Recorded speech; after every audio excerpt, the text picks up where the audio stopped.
Muy buenos días a cada uno de ustedes. Es grato volverles a saludar nuevamente en esta mañana.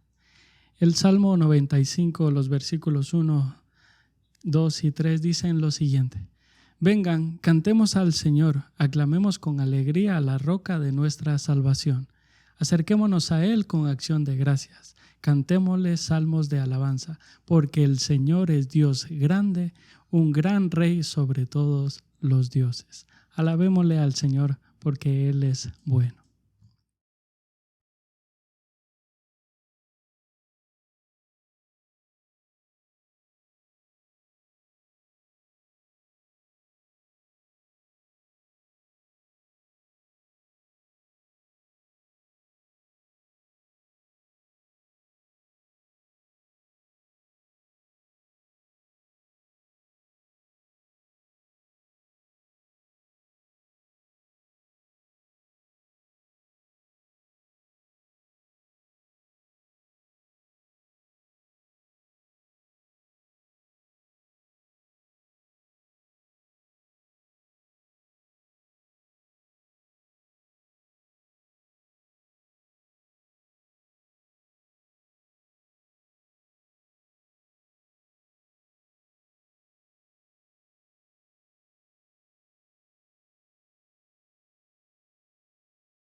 Es tiempo de abrir la Biblia juntos, de conectarnos con su palabra y de andar en el camino.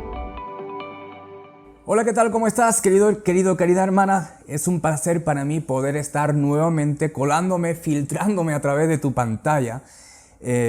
Así que estoy honrado de poder compartir contigo y hacer juntos esta reflexión en la palabra del Señor para aprender. Así que, ¿estás preparado? ¿Estás preparada? Deseo que agarres algo muy fundamental. Un buen café, te sientes en tu mejor lugar, que estés cómodo, que estés relajado, que estés relajada y por favor tengas tu Biblia abierta o tu dispositivo, pero con la Biblia abierta, porque vamos a reflexionar en un tema apasionante, en un tema muy necesario en nuestra actualidad. Así que primeramente déjame comenzar esta reunión contigo poniéndolo todo en las manos del Señor. Vamos a orar. Señor y Padre nuestro que estás en los cielos, gracias porque un domingo más nos permites estar juntos.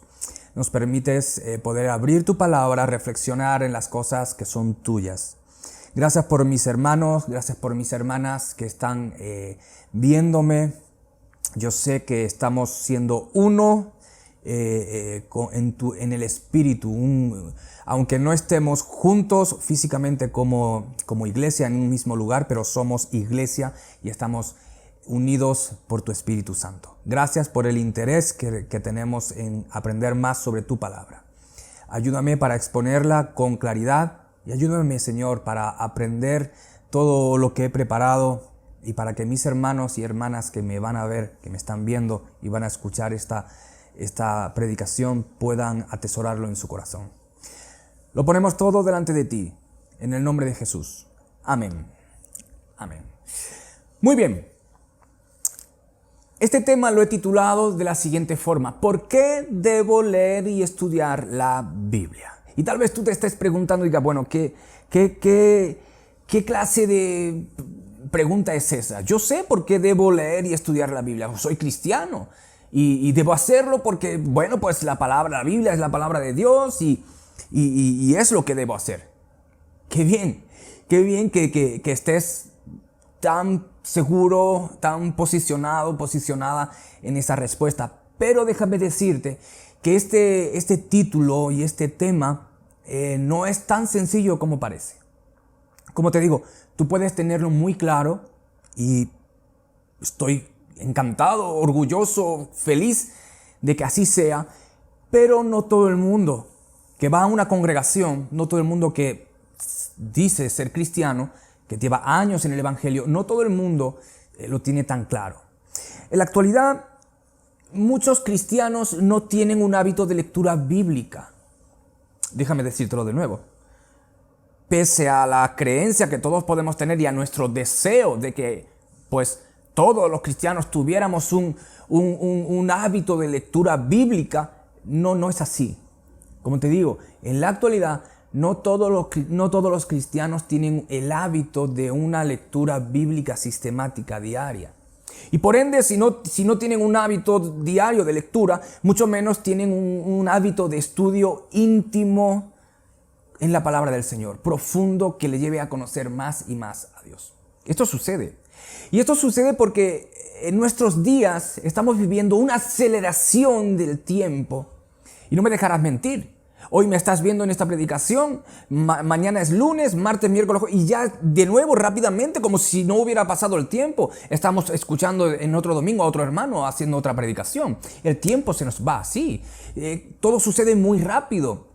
Nos levantamos por la mañana, vamos a trabajar, estamos pues buena parte del día trabajando, otros en la universidad, en los estudios, cargados con 1000 cosas que hacer, la familia, los hijos, el tráfico, que cuando llegan a casa surge la pregunta, ¿y realmente tengo que leer la Biblia? Esto sucede, querido. Y tal vez te estés sintiendo reflejado o reflejada en lo que estoy diciendo. Y para muchos surge la pregunta, ¿realmente el estudio de la Biblia no es para aquellos que son pastores o maestros? Y tú puedas estar diciendo, no, Raúl, esta pregunta te la has sacado de la manga. No puede ser que esto se esté preguntando. No, hermano, hermana, esta pregunta es real. Muchas personas han llegado a decir, y puedo corroborarlo, han llegado a decir, bueno, pero el estudio de la Biblia no es para aquellos que son pastores, el estudio de la Biblia no son para aquellos que son maestros y predican. ¿Por qué yo tengo que estudiar la Biblia? O sea, mi rol es ir a la iglesia, sentarme, escuchar el estudio bíblico, por supuesto, abrir la palabra de Dios, seguir lo que están diciendo, pero ¿por qué yo tengo que hacer esto? De nuevo, tal vez tú digas, no, Raúl, esta pregunta no puede ser cierta. Querido, querida, esta pregunta es cierta. No es una pregunta de relleno para la predicación, es una pregunta real. Es más, es tan real que es el reflejo de la vida de muchos cristianos. Muchos cristianos dicen, ¿por qué tengo que invertir tiempo? Es más, me lo han dicho a mí. ¿Por qué tengo que invertir tiempo para estudiar de mi cuenta? Esto está sucediendo. Por esto, la pregunta del tema, ¿por qué debo leer y estudiar la Biblia? Y ahora, creo que dos de las causas principales por las que el estudio y la meditación bíblica está siendo algo descuidada son, uno, en primer lugar, la falta de tiempo y el poco interés que se tiene hacia el estudio de la palabra de Dios, y dos, la no comprensión de lo que se lee en la palabra.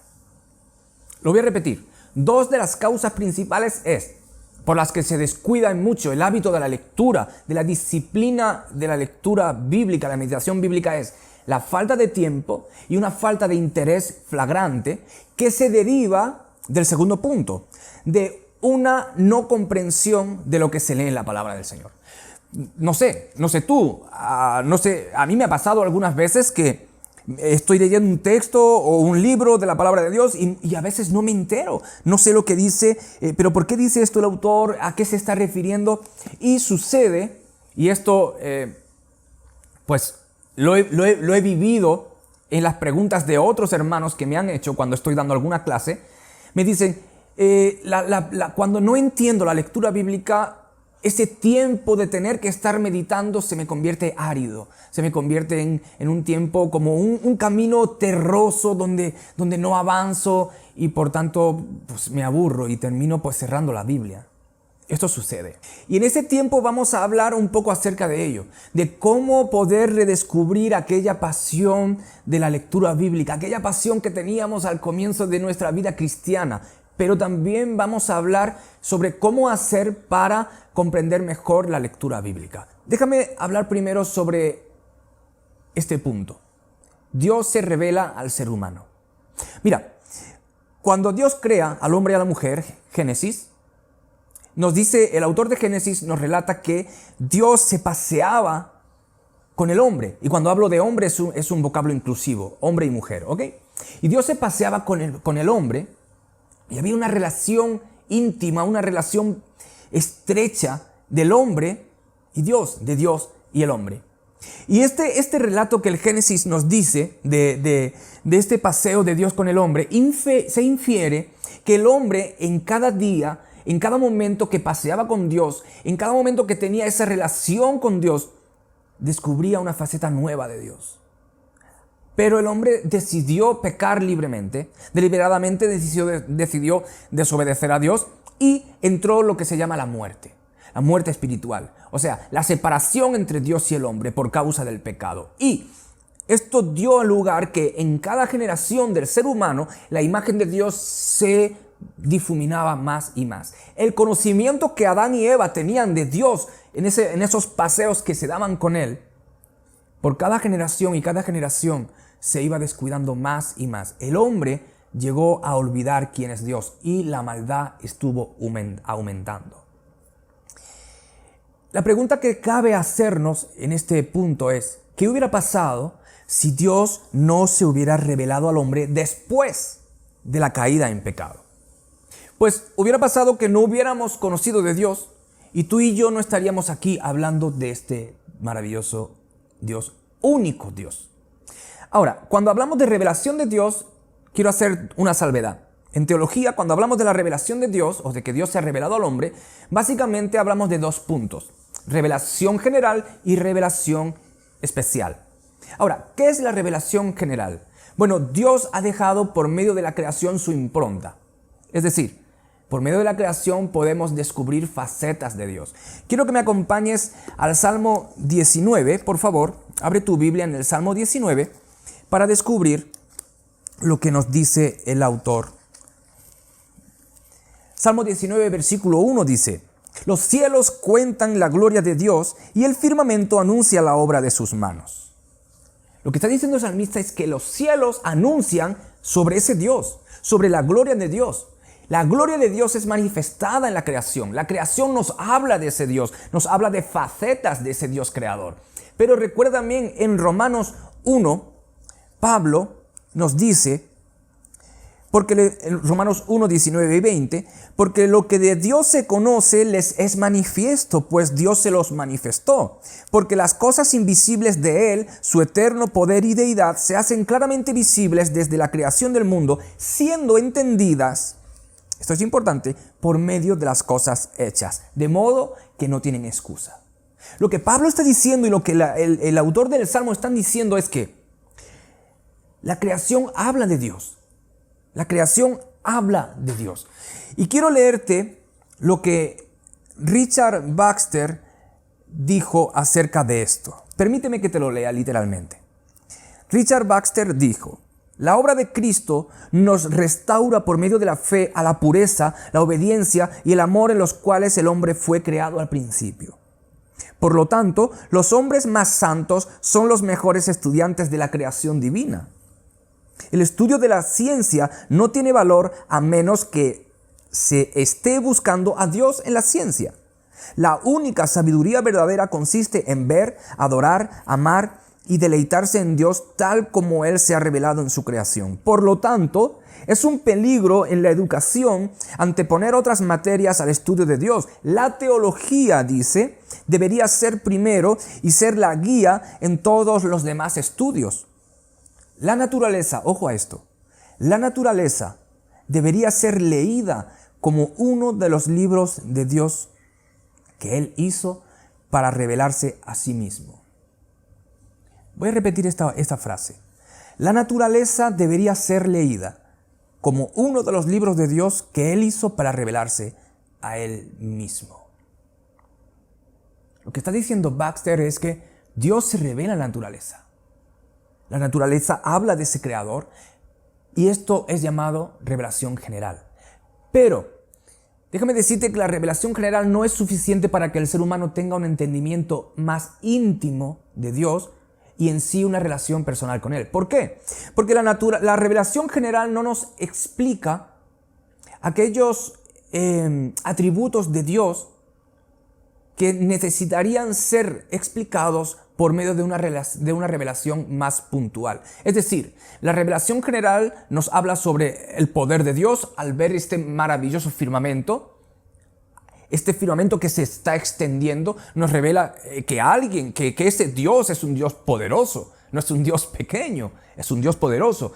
También nos revela que es un Dios eterno por la grandeza del universo. Nos revela que es un Dios bello por la belleza, la armonía que ha puesto. Es un Dios sabio por medio de las leyes físicas que rigen este universo. Pero la revelación general no nos puede explicar, aunque lo contiene, pero en un grado mucho menor, no nos puede explicar acerca de la soberanía de Dios. No nos puede explicar acerca del amor de Dios. No nos puede explicar de una forma plena y profunda sobre la justicia de Dios, sobre la ira de Dios, y no nos puede explicar sobre el plan de salvación de Dios. Por tanto, la revelación general, aunque es una revelación que Dios hace para todo el mundo, de hecho, como Pablo dice, de modo que nadie tiene excusa, nadie va a poder decir, bueno, yo no sabía de un Dios. No, la revelación general habla de ese Dios. Dios se revela al hombre por medio de su creación, pero necesitamos una revelación un poquito más específica, algo más profunda, algo más focalizada. Y aquí está la revelación especial. Dios también se ha revelado a través de una revelación especial. ¿Y especial por qué? Porque no es tan general o universal, sino enfocada y personalizada. Dios, por ejemplo, Dios se ha revelado de una forma especial por medio de los milagros. Los milagros son aquellas personas que experimentaron los milagros de Dios. Por ejemplo, tenemos en el Antiguo Testamento, tenemos muchos milagros relatados, o en el Nuevo Testamento, aquellas personas que recibían estos milagros de Jesús experimentaban una revelación de quién es Dios y del poder de Dios mucho más precisa y puntual que solamente entenderlo por medio de la creación. También Dios se ha revelado por medio del pueblo de Israel. Se reveló de una forma especial por medio de la creación de este pueblo, al cual Él dijo quién es, al cual Él le dio una ley. Por medio de la historia de este pueblo podemos nosotros entender cómo Dios ha ido obrando manifestaciones de Dios. Dios como Padre, Dios como guía, Dios como seguridad, Dios como justicia, Dios como alguien que aborrece el pecado, pero Dios como alguien que bendice al ser humano porque lo ama entrañablemente. esa revelación especial es por medio de este pueblo. Pero también Dios ha querido revelarse de una forma especial a través de Cristo. Ese Dios al cual le dijo Felipe, ¿recuerdas el episodio de Felipe con Jesús? Le dijo, Señor, muéstranos al Padre. Y Jesús le dijo, Felipe, tanto hace que estoy con vosotros y no me has conocido. Quien me ve a mí, ve al Padre. Esa revelación especial de Dios al encarnarse, al humanarse, al hacerse hombre, nos dejó ver cómo es Dios de una forma que nosotros podemos entender. De forma, como diría Juan, ese Jesús, ese verbo, ese logos que nosotros tocamos, escuchamos, palpamos, nuestros ojos lo vieron, estuvimos con Él. Dios se reveló de una forma grandiosa y plena en Jesús. Pero, y es el punto de nuestro tema de hoy, Dios también se ha revelado por medio de su palabra escrita. Su palabra recoge todo lo que ha hecho en la historia. Todos los sucesos a través del Antiguo Testamento, a través de la creación, a través del Hijo de Dios, Jesús, y los tenemos recogidos por medio de la palabra escrita. Dios se ha revelado a nosotros de forma especial también por medio de su palabra escrita. Pero entonces surge la pregunta, ¿qué es la Biblia? Y bueno, quiero que vengas conmigo a Juan, al Evangelio de Juan, y puedas hacerlo en el capítulo 20, porque Juan hace una declaración fascinante, la cual nos da capítulo 20, versículos 30 y 31. Juan dice lo siguiente: hizo además Jesús muchas otras señales en presencia de sus discípulos, las cuales no están escritas en este libro. Señales escritas en este libro. Y dice, pero estas se han escrito para que creáis que Jesús es el Cristo, el Hijo de Dios, y para que creyendo tengáis vida en su nombre. Juan dice que la palabra escrita revela a Dios, lo que Dios ha hecho, quién es Dios, las señales que Dios ha hecho, y Dios ha querido por medio de su Espíritu Santo que se queden reflejadas. Usó a personas, porque la Biblia estamos hablando que es un compendio de libros históricos que relatan la historia del pueblo de Dios, la revelación de Dios a ese pueblo. Relatan los evangelios, cómo Jesús era, cómo Jesús vivía. Tenemos en la Biblia un compendio de libros de más de 40 autores en un periodo de años de 1500 aproximadamente. Y como Juan decía, hablando de su evangelio, por supuesto, pero de una forma más general, la Biblia es un compendio de escritos que Dios ha querido dejar para que nosotros entendamos quién es Él. Por tanto, podemos decir que la Biblia es la revelación de Dios. La Biblia contiene lo que Dios ha querido expresar acerca de quién es, pero además, Dios por medio de su palabra dice quiénes somos nosotros. ¿Qué pide Dios y qué debemos hacer? Y la Biblia contiene el plan de redención de Dios. Y surge la siguiente pregunta, ¿por qué leer la Biblia? Bueno, quiero que vengas conmigo a 2 de Timoteo, por favor. 2 de Timoteo, capítulo 3, versículo 15, donde dice, y que desde la niñez has sabido las sagradas escrituras, las cuales te pueden hacer sabio para la salvación por la fe que es en Cristo Jesús. ¿Por qué leer la Biblia? Porque nos da sabiduría respecto a la salvación, respecto a quién es Dios, respecto a quiénes somos nosotros. Dios, por medio de su palabra, se muestra. Podemos verle en la historia de su pueblo, como he dicho anteriormente. Podemos ver cómo Dios salvó, cómo Dios mostró su poder, cómo Dios mostró su soberanía. Puedes leer el libro de Daniel, por ejemplo, y ver cómo Dios es soberano, cómo Dios pone reyes, quita reyes, cómo Dios usa la historia y delinea la historia para que su gloria sea manifestada, para que su plan se lleve a cabo, la soberanía de Dios. Pero también podemos ver el amor de Dios, la compasión de Dios. En la Biblia podemos ver cómo el pueblo de Dios se desvió, pero ese Dios amante siguió con ellos. Podemos ver a Dios volcado en derramar amor hacia los suyos. Y eso lo podemos ver reflejado hacia nosotros.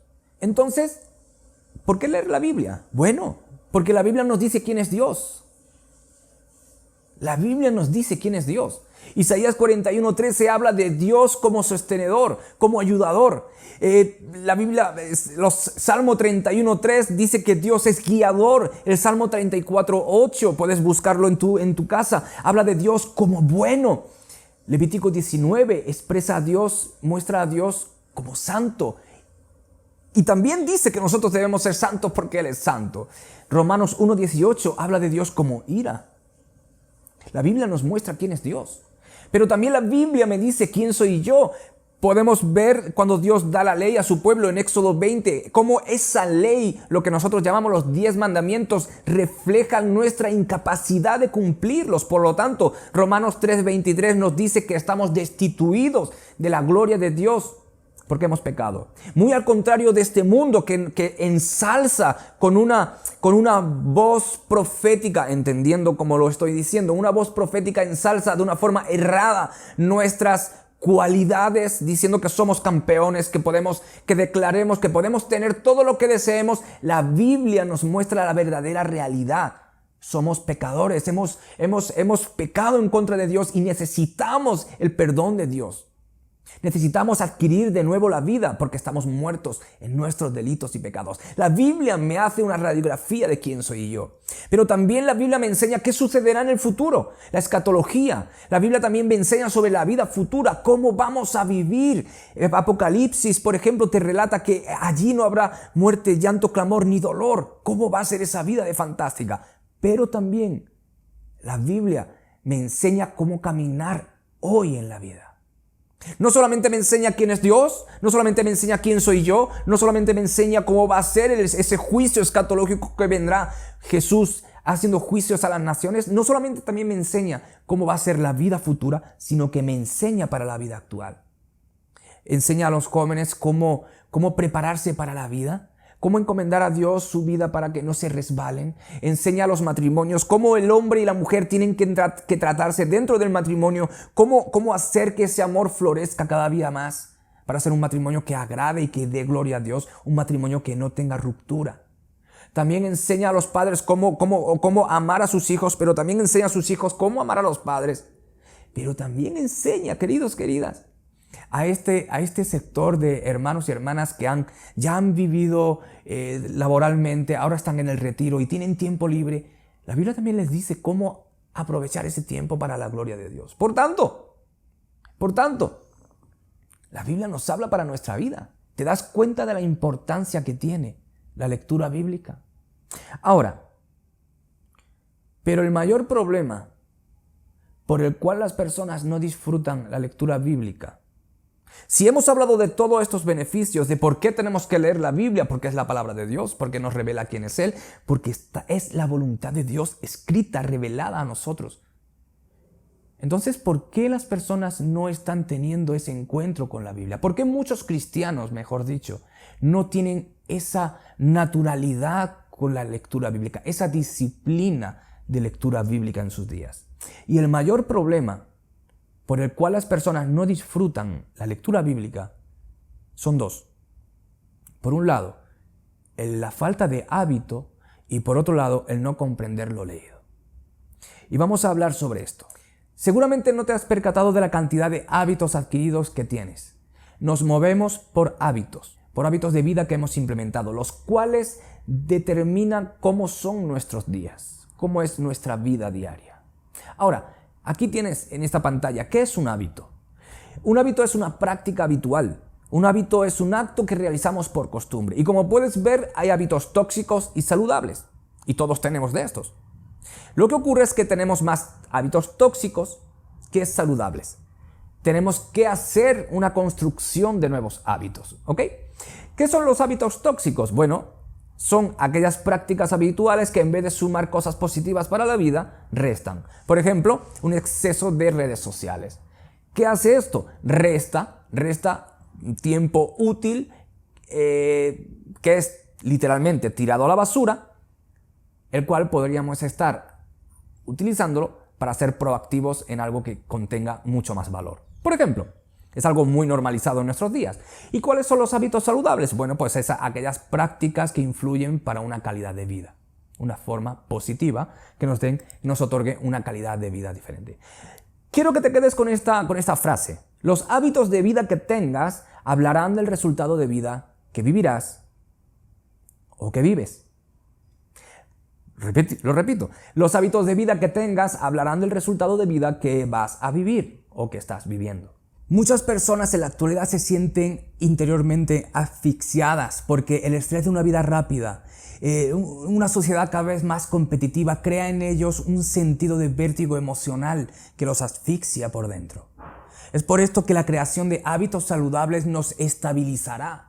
Por esto es que muchas veces nos sentimos así, porque no estamos dedicando tiempo a la creación de hábitos saludables. El cristiano es una persona que necesita, como de forma imprescindible, revisar el estilo de vida que tiene.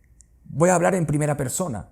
Necesito como cristiano establecer un parámetro de vida, o sea, revisar cómo estoy viviendo, cuáles son mis hábitos normales de vida y perfilar un diseño para la creación de aquellos hábitos que den acciones más positivas en mi vida. La pregunta que te hago es, ¿cómo estás viviendo?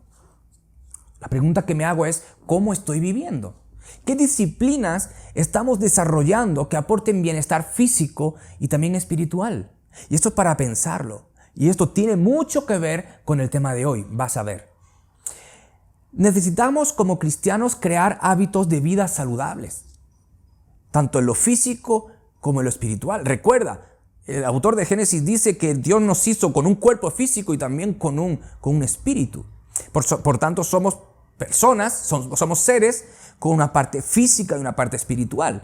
Por lo tanto, esto quiere decir que si descuidamos lo físico, va a afectar en lo espiritual. Y al contrario, si tenemos una vida espiritual sana, va a afectar en lo físico de una forma positiva, por supuesto. Ahora, debemos crear hábitos de vida saludables. En lo físico, por ejemplo, una alimentación equilibrada. Necesitamos hacer una alimentación equilibrada. Necesitamos poner al día nuestro una serie de ejercicios que nos hagan tener mejor bienestar. Nuestros tiempos de sueño va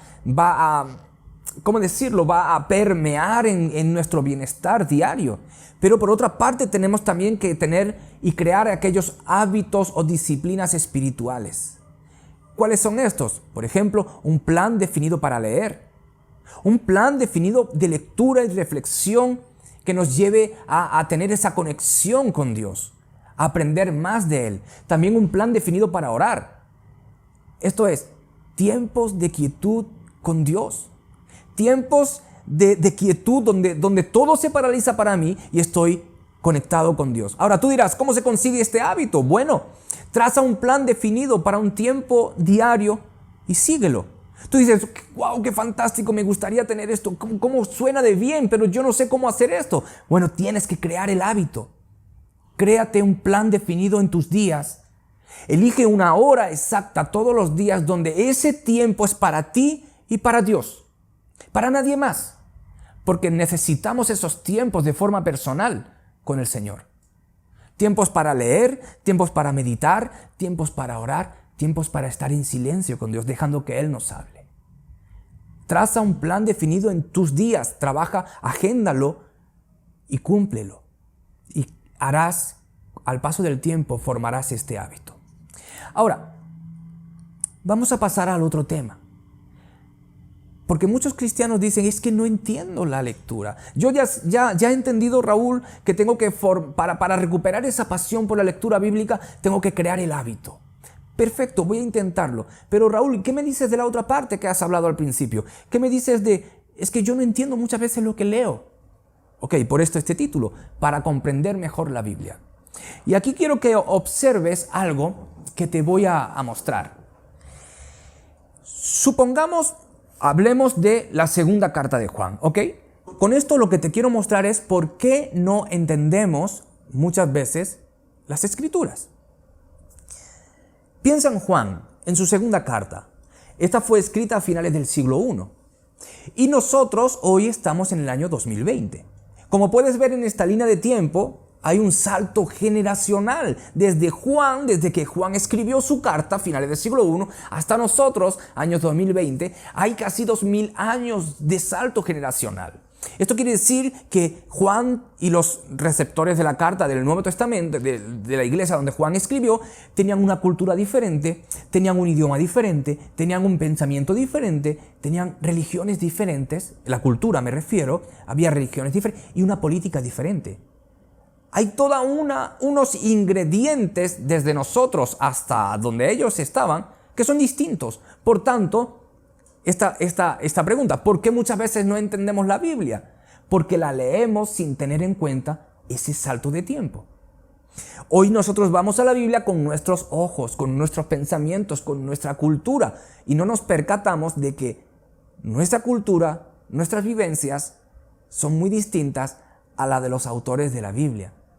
Entonces, para comprender la lectura de una forma mucho más sustanciosa, tenemos que leerla teniendo en cuenta ese salto de tiempo. A lo anterior, lo que he dicho anteriormente, de ese salto generacional, súmale esto. ¿Cómo entender, Raúl, ese salto generacional? Por medio de herramientas. Herramientas, por ejemplo, como puedes ver aquí, comentarios bíblicos. Comentarios bíblicos al libro en el que estás leyendo. Por ejemplo, comentarios bíblicos del Salmos, comentarios bíblicos de Primera de Juan, comentarios bíblicos de Santiago, comentarios bíblicos de Génesis, lo que sea, el libro que estés leyendo. Puedes hacerte de un comentario bíblico general de toda la Biblia e ir a él y consultarlo en aquellos aspectos o textos que no entiendas y que no lo tengas claro. Por tanto, el comentario bíblico te abrirá la comprensión al texto. Te podrá dar una introducción al texto que vas a leer, a la carta que vas a leer. Entonces ya tendrás un concepto mucho más general, mucho más visual de esta carta. Y cuando vayas leyéndola, irás comprendiendo mejor. Y si hay algún aspecto que no entiendes, podrás consultar en el comentario bíblico. Pero además también, como ves aquí, algún libro de geografía, hay recursos de geografía bíblica para entender la sociedad donde ellos vivían, cómo pensaban, las culturas, etc. Tenemos que intentar entender el momento del autor para comprender el mensaje del autor de una forma más precisa. Pero también un diccionario teológico. Puedes obtener un diccionario teológico. Por ejemplo, cuestiones como la predestinación. ¿Qué significa la predestinación? ¿Qué significa la elección? ¿Qué significa propiciación? Bueno, pues acudes al diccionario teológico y él te va a explicar lo que significa estas palabras que el autor usaba, ¿no? Y para los más avanzados, bueno, pues si te gusta el tema de los idiomas y quieres incursionar en él, pues puedes hacerte de un interlineal griego o un hebreo castellano o un griego castellano para observar aquellas palabras que los autores usaron y poder ver los significados más precisos y hacer una interpretación más eficaz de tu texto. ¿Qué quiero decir con esto, hermanos? Que necesitamos herramientas. Si por ti solo o por ti sola dices, se me hace un poco complicado entender, es porque necesitas ayuda práctica. Aquí te dejo una serie de herramientas que puedes conseguir de una forma fácil. Si eres un lector en PDF o un lector en dispositivos, estos recursos los puedes conseguir electrónicamente. Pero si no, también los puedes conseguir de una forma física. No hay excusa, queridos. Podemos todos comenzar a entender de una forma más puntual, precisa, profunda y deleitarnos en la palabra del Señor, porque gracias a Él tenemos muchos recursos. Pero además de esto, tienes que entender que el escrito bíblico, cualquier libro de la Biblia es un escrito y por lo tanto es un mensaje en el cual hay un emisor, el que escribió, por ejemplo, vamos a poner el Evangelio de Mateo. Es un mensaje que Mateo quiso dar. La carta de Pablo a los Corintios es un mensaje que Pablo quiso dar a los Corintios. Por tanto, hay un emisor, que es Pablo, suponiendo en Corintios, y un receptor, los hermanos de Corintios, pero hoy somos nosotros, ¿ok? Entre el emisor y el receptor hay un mensaje, y esto es lo que tenemos que entender. Un mensaje es algo que el apóstol quiso transmitir a los hermanos de Corintio, por ejemplo. Para entender hoy ese mensaje nosotros tenemos que entender el contexto. Por tanto, un comentario bíblico nos va a ayudar a entender el contexto de la carta. Todo acto de comunicación, responde a un propósito. El autor de la carta tuvo un propósito al dar el mensaje y eso lo debemos descubrir por medio del contexto. Las cartas, por ejemplo, te pongo aquí, las cartas del Nuevo Testamento normalmente fueron escritas para resolver ciertas problemáticas en las iglesias, ¿ok? Entonces lo que nosotros debemos de descubrir es qué es lo que quiso decir el autor, cuál era la problemática de la iglesia. Entonces, cuando descubramos el propósito del autor, comprenderemos en mucho el mensaje del autor. Y para esto lo podemos hacer identificando puntos clave por medio de palabras clave o preguntas clave. Por ejemplo, nosotros vamos, por ponerte un ejemplo, a la segunda epístola del apóstol Juan, ¿ok? Tenemos que identificar el contexto, tenemos que identificar el propósito que Juan tuvo al escribir esta epístola, porque si no, no vamos a entender mucho de lo que Juan dice ahí, y son 13 versículos solamente. Entonces, ¿cómo lo vamos a hacer? Por medio de preguntas clave para nuestro estudio inductivo. Preguntas como ¿cuándo? ¿Cuándo fue escrita esta carta? Y nos daremos cuenta de que fue escrita entre el año 85 después de Cristo y el 95. Y nos daremos cuenta por la datación histórica que en ese tiempo había una persecución en contra de los cristianos por medio de Domiciano.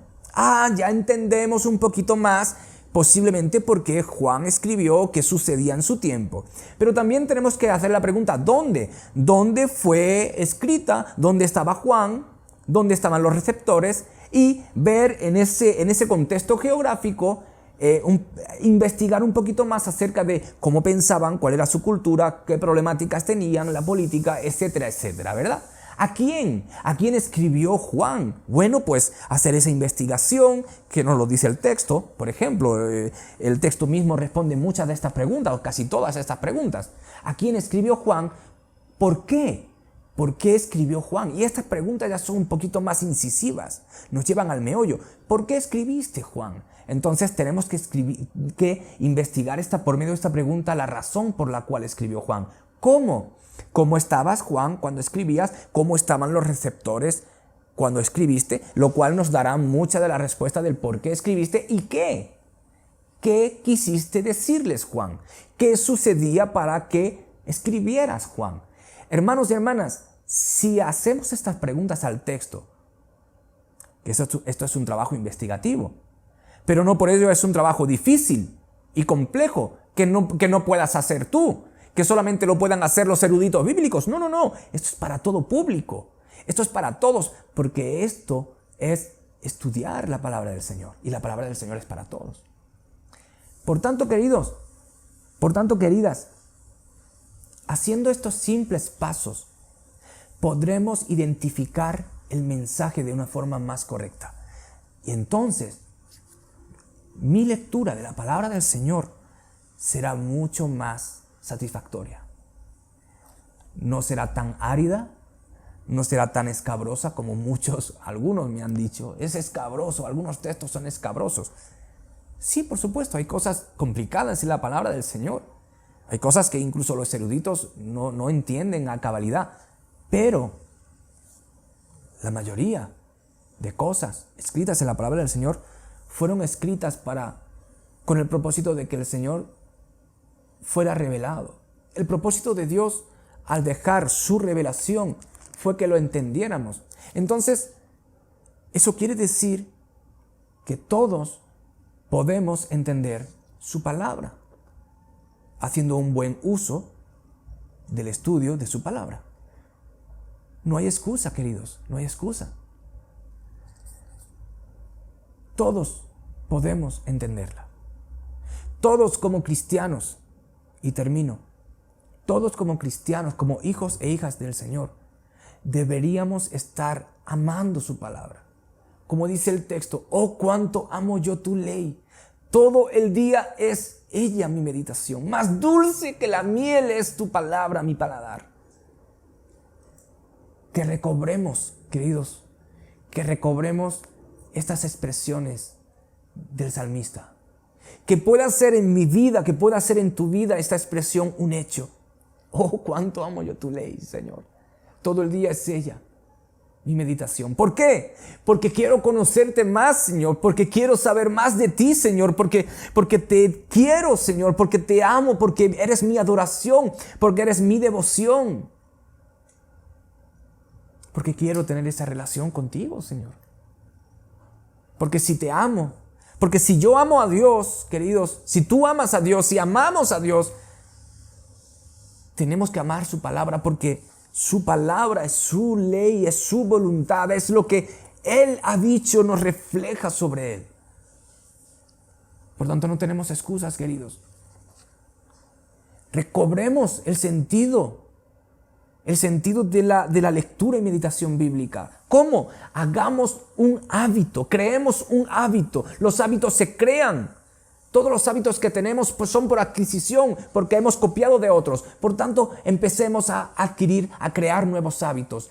Fórmate el nuevo hábito. ¿Cómo? Haciéndolo. Pon en tu día a día un tiempo determinado de lectura bíblica y de oración. Y síguelo. Al tiempo verás que eso ya es parte de ti y será una cotidianidad, una necesidad que tengas. Y siguiendo estos puntos de cómo leer, cómo introducirnos en una buena comprensión de lectura bíblica por medio de estos puntos que te he puesto aquí en la pantalla. Tienes este video, lo puedes ver una y otra vez en el momento, en el minuto que más te interese. Por ejemplo, si quieres ver cómo Raúl dijiste que se hacían estas preguntas, bueno, aquí lo tienes para tu aprovechamiento. Por favor, hagamos estas cosas y que seamos un pueblo que crece más y más en esta disciplina bíblica que es la lectura y la meditación de la palabra del Señor, junto con la oración. Vamos a orar. Señor, gracias porque eres muy bueno con nosotros. Gracias porque nos has permitido este tiempo. Gracias porque es un gozo, Señor, poder estar en esta charla sencilla con mis hermanos, con mis hermanas, hablando de cómo hacer una buena estructura para que nuestros días tengan implementados este hábito de estar con tu palabra. Gracias, Señor, porque nos das tu palabra, nos has revelado quién tú eres. Y te pedimos, Señor, que avives nuestro corazón, aviva nuestro amor para que más y más vayamos y acudamos a ti, a conocerte por medio de lo que tú has dicho quién eres y lo has dejado escrito. Señor, aviva nuestros corazones, Señor, aviva nuestros sentimientos, aviva nuestras emociones, aviva todo lo que somos para apreciar tu palabra, Señor. Por favor. Y por favor, Señor, también te pedimos que nos des un buen domingo y una buena semana. Que podamos poner esto e implementar esto en nuestros días. A partir de hoy, Señor, a partir de hoy, da esa conciencia a cada uno de nosotros, Señor. Bendice a mis hermanos y a mis hermanas y guárdanos en todo. En el nombre de Jesús. Amén y amén. Queridos hermanos, que tengan una muy buena, feliz semana. Dios les bendiga. Chao, chao. Gracias por acompañarnos hoy. Esperamos que vuelvas y sigas conectado con la palabra. También te invitamos a que nos sigas en nuestras redes sociales. Hasta pronto.